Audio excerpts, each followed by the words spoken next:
నమస్కారం. ఘంటారావానికి స్వాగతం. ముందుగా ప్రధానాంశాలు. హైదరాబాద్లో వాహన రద్దీతో కిక్కిరిసిన రహదారులు, గంటల తరబడి ట్రాఫిక్లోనే నగరవాసులు.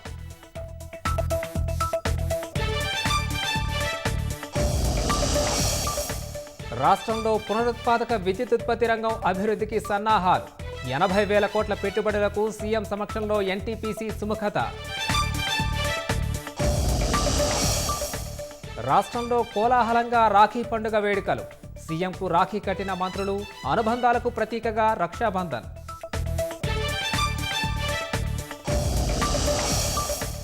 ఢిల్లీని ముంచెత్తుతున్న భారీ వర్షాలు, హరినగర్లో గోడ కూలి 8 మంది దుర్మరణం.